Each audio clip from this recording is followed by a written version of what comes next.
about to do some talking, so shut up.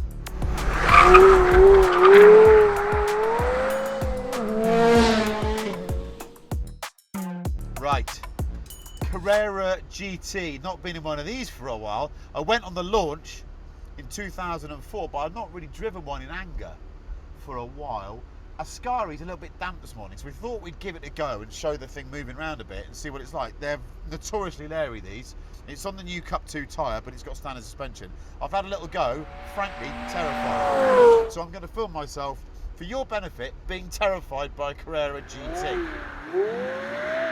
Right, so it's really slippery, and this thing, these are famously naughty in the wet. It's not about how you get the slide going. There's ample power, 600 horsepower from that lovely V10, but it's how you wind the lock off and come off the throttle. Unless you get it absolutely perfect, it snaps back, and that means even for seasoned idiots like me, it's a bit scary. So that's why I've just pressed TC off. Also, Porsche somehow managed to place the TC off button in the one area where you might actually hit it with your hand when you go from fourth to third. I wonder how many Carrera GT crashes happen because of that.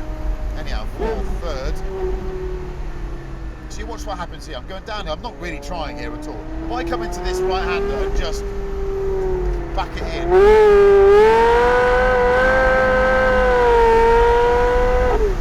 Quite leery is the answer to that.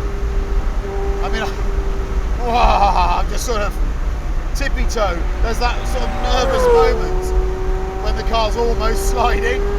Anyhow, let's enjoy it a bit more. Gear shift is amazing. The V10 is amazing.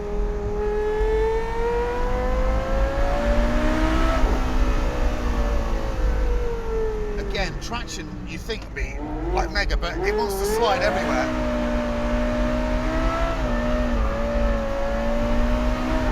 Deary me. Spoiler coming up behind me. I think it's in my top 10, one of these. You don't get enough noise in the cabin. That V10 howl you're getting outside, I'm not getting that in here. It's quite sort of Audi the sound in here, in a nice way. It's a lovely linear engine. It just pulls from 0 to about 8. By today's standards, not that quick. But you watch this now, this right-hander here, it's doing different things here. Watch this now. If I just touch the throttle, it snaps sideways, straight away. It's not an easy car to control. It's getting that lock off. Unless you're really accurate with it, it jags back and goes the other way. A lot of Carrera GTs, I'm sure, got binned like that.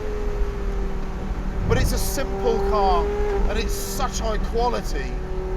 But you don't just get in it and thrash it, and it's no ESP, it's just a TC system. So you just treat it with a lot of respect. All sorts of stuff, wrong stuff written about the clutch. There you go. Yeah, all sorts of weird stuff about the clutch. You just treat the clutch with respect. I think it was the first production car with a carbon clutch.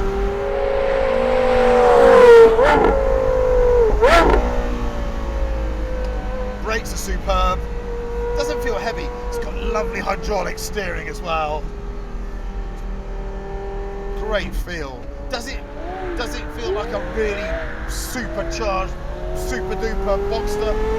Not really. The Boxster has an approachability that this doesn't. You're aware this is a much bigger car, and it responds to sort of trading throttle and agitation in a way that car doesn't. You really have to behave with this.